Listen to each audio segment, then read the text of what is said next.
would like to just give the closing remarks on this great panel. Thank you everybody. This was splendid, and very many angles and suggestions on what we could look at as we chatter, debate and conversations about foreign feminist policy.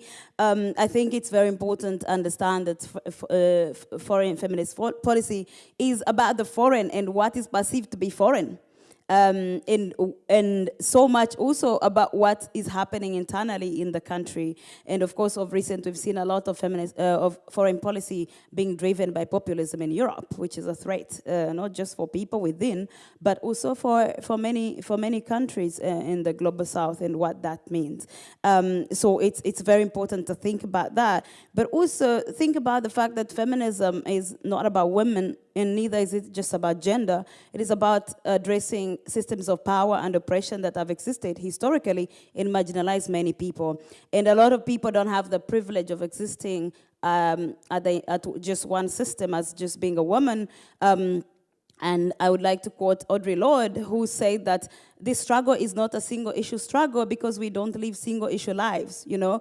It's very, very important, because I was coming here, as Christine was talking about, and I live in Senegal. I'm Ugandan, and I waited for 10 days to get a visa. I went to the embassy 3 times, and I was given a visa like 3 hours before my flight.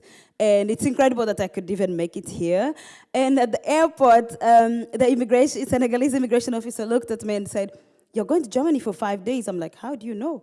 And he's like, "It's written on your visa." I did not even know that. They specifically said you can only be in Germany for 5 days. So that kind of aggression and indignity that is thrown at people every day, this is a result of systems of oppression for centuries and up to now. Even when we talk about the feminist foreign policy, for me, I don't come to this world as just a woman, so you can claim you're gender sensitive, but as a black person, it means nothing to me for you to have a gender-sensitive policy that is you claim to be feminist. It's not feminist if it's not anti-racial, if it does not make you question the power. Ultimately, feminism as a lens calls us to imagine the future. So when you ask in your countries, in your capitals, in the halls of power, when you imagine Germany having a foreign feminist policy, you're asking Germany to imagine itself in the next few years, hundreds of years. Do you see yourself as equal as me? Do you see yourself as equal as Uganda? Or not? Or you just want to feel good and maintain the hegemony that is currently existing? I think it's for me, it's very important every day to probe, to ask, what do you mean that you want a feminist foreign policy? Do you want equality, or you just want to just give us a bit of, a feel-good story, and then in 10 years, 15 years, we look back, but we're in the same place or even worse. So for me, that matters, and it's personal, as last speakers have talked about. And it's the same story. I think one of the speakers earlier talked about how Africa is grappling with the Russia war on Ukraine. And the hesitation for many to actually take a side. It's not like they don't see the reality, but there are many realities that happen with them, actually outside the war. It has nothing to do with the war. They can see it clearly. But there's so many things that happen, and double standard that is everybody talking about.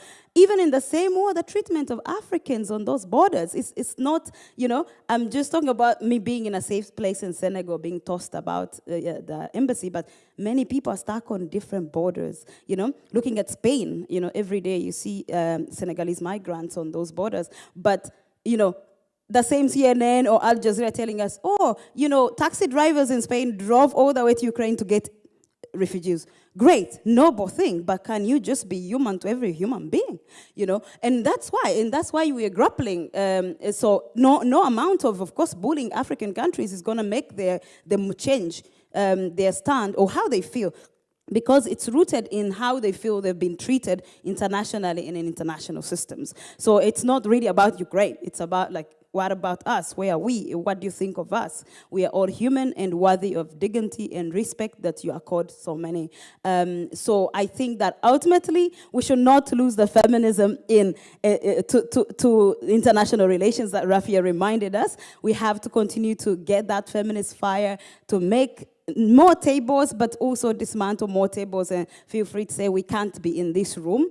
like one of the speakers talked about having talks where there are only women, only men, and you're talking about Afghanistan, you're perpetuating a situation, and having Western women putting a scarf as a sign of respect to men who have marginalized so many women. What are you doing? You know, it's very, very important to listen to Afghan women because this affects their life and how you conduct foreign policy, both in sight, on TV, and behind the scenes. So that is my few points on this. I think let's not forget what is at stake and what feminism, especially for the marginalized who have been pushing, who might not be visible immediately, whether LGBT people, you know, indigenous people, migrants, refugees. What does feminism mean to them? Let's not lose sight of that and all the time critique ourselves and find those voices and bring them here. Thank you so much.